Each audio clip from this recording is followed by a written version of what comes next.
Good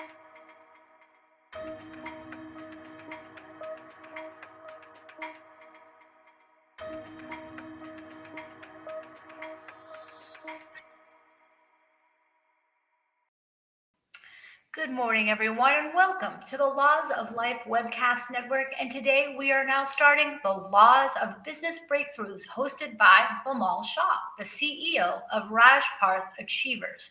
Bimal is a business coach, business strategist, and business expert. Bimal, how are you doing this morning? Bimal? You can't hear me. Okay, so I guess we're going to have to come back in 1 minute. Let's see if we can get him back. Bimal, are you there? I'm here. Okay, so welcome to the show, Bimal. And what is our topic for today? What are the laws we're learning? So today you're going to learn the most important law of, business, everything in business like puzzles, right? It's like a puzzle piece and we have to find the missing pieces. So taking the right approach to this puzzle is putting everything in three different units: the before unit, the during unit, and the after unit. Because if you look at many aspects, every single function of your unit, of your business, has a before unit, a during unit, and after. Something happens before something happens, and then something happens after it happens, and which creates going back to how it happens in the before. So if you segregate your business issues into three different units, we can definitely solve many challenges and problems that you have in business. And I can walk through a live example so people can get an idea. Yes, that would be amazing. So one of the biggest things in business is business development, right? People are always looking for clients. People are building prospects or want to find new clients. So the before unit is have you attract your right clients, your right prospects to come into your world and talk to you. What are you doing in order to attract the right prospects? And then the key word is the right. You can be chasing anybody and everybody and you end up with nobody.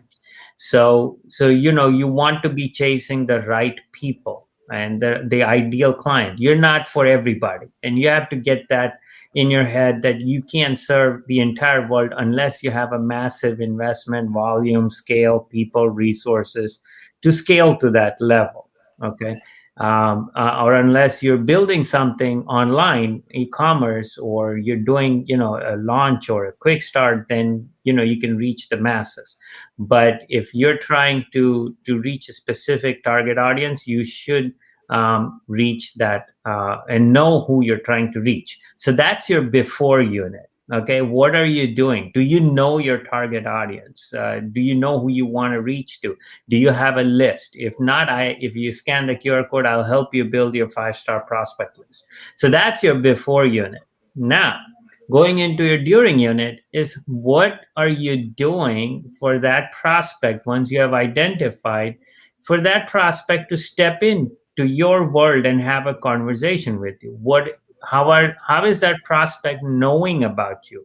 So, any business that's run without advertising does not succeed. You can't succeed.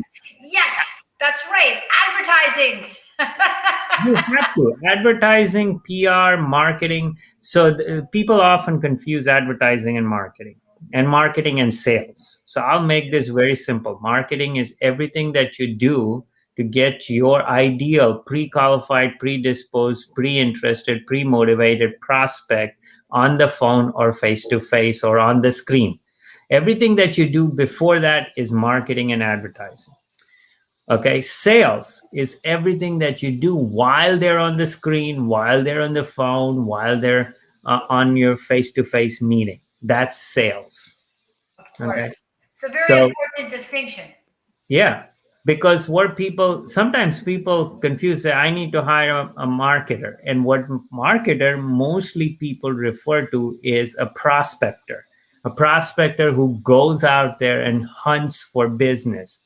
And that is different from a marketing person. So a marketer versus a marketing person. A marketing person does all the marketing, prepares all the messages, prepares all the advertising, prepares everything to reach specific target audience, and has system sequences, campaigns, funnels, all that stuff to make it happen. So very different distinctions, and many businesses confuse a lot of these things. So that's why the simplest terms, is before, during, and after, so that you don't get confused. What happens before? Break it down into different sequences. What happens during? Now, during, once the customer experiences, are you able to deliver a dream come true experience? Oof, not an easy thing. The dream, Right. and we live in a So very before, critical society. It's not easy. right, right. So before you even go into your before unit, you need to have your during unit absolutely taken care of. Because if you're not able to deliver a great experience to your customer, you should fix that first before you try to hunt for your new customers. You should, Exactly. you should know, what are the gaps, what are the weaknesses, because otherwise you'll be just chasing new customers, and customers will be leaving out the door, and there will be a lot of turnover in today's industry, in today's environment. With the advantage of the internet, it will be moments before the whole world knows, that you messed up.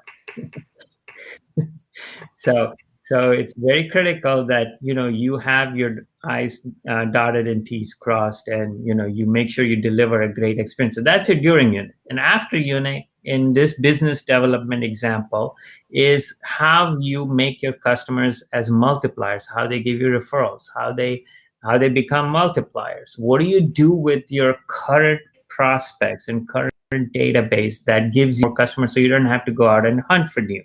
Then the same three buckets can be applied to a different function. So we apply to business development. We can also apply to hiring.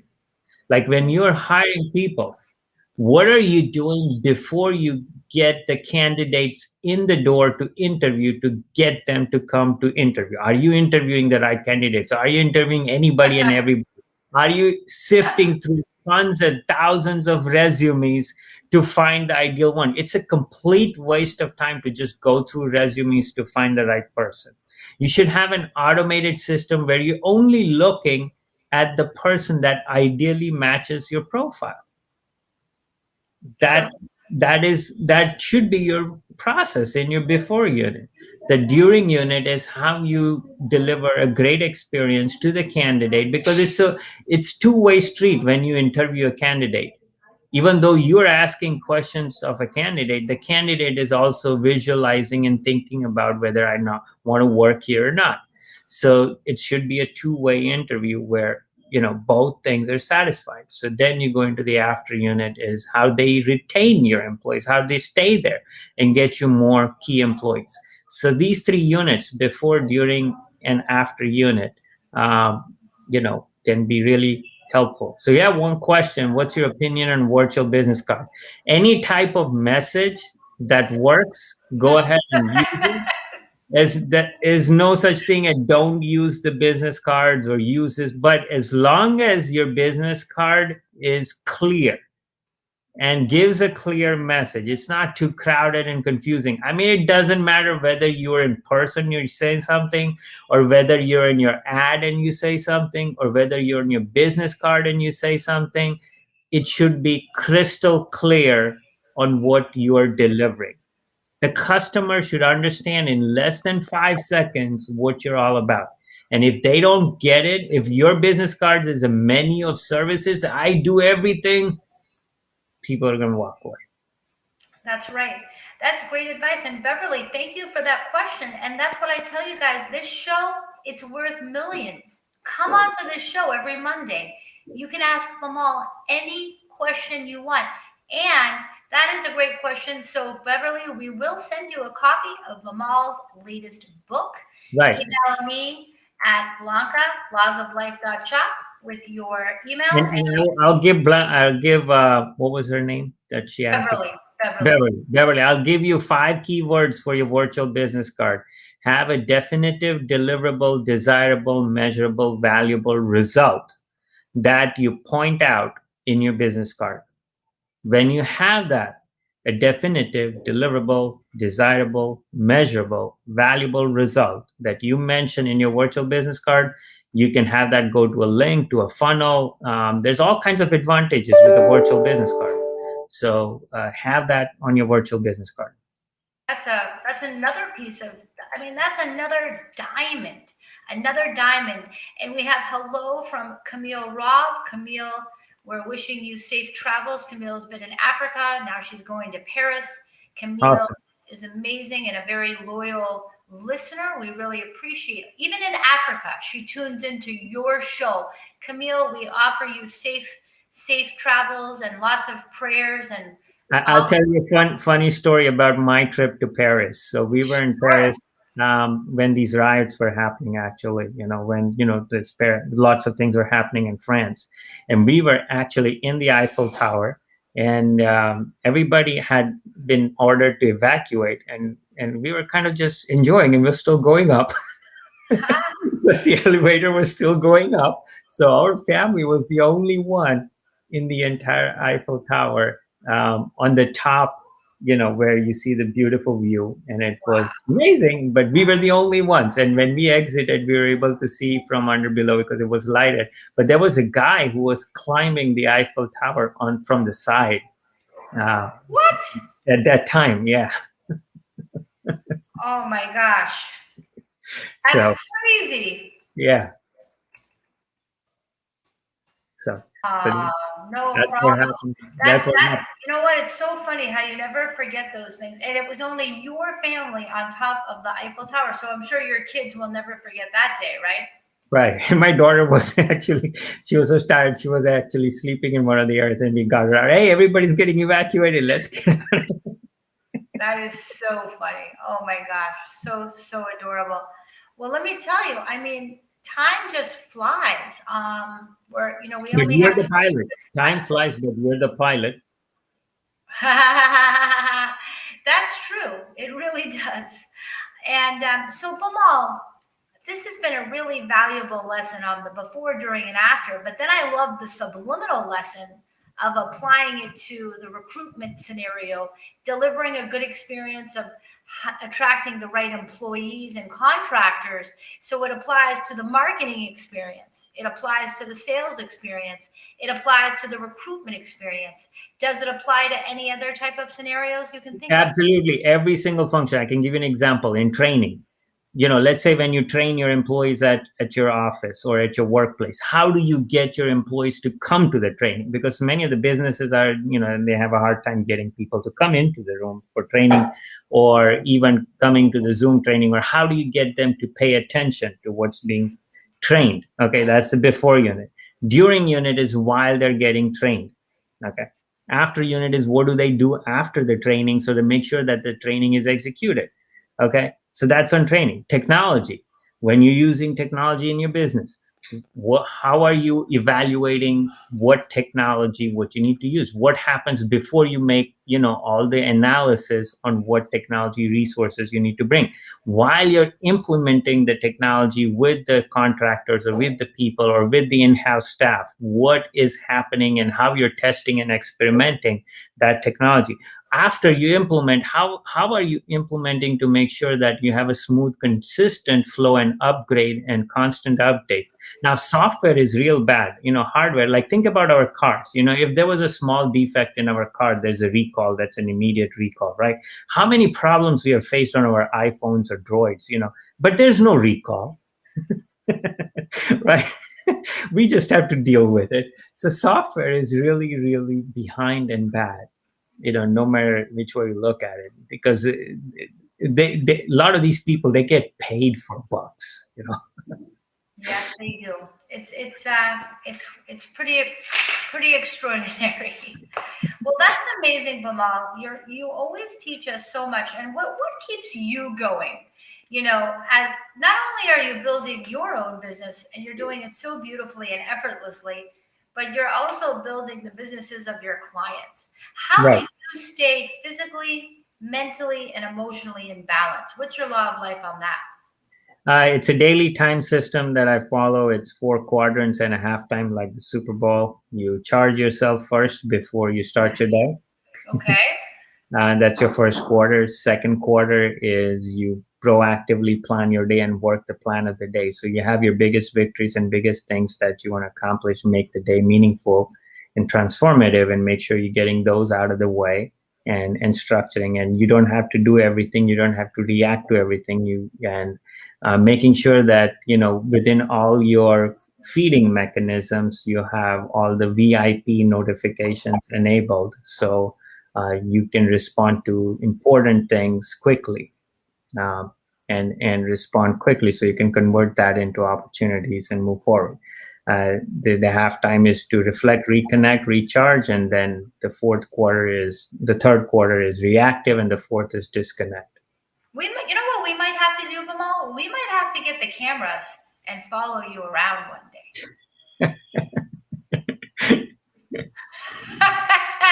That would be interesting. I want to see, and we're going to dress you up as an NFL football player since you approach.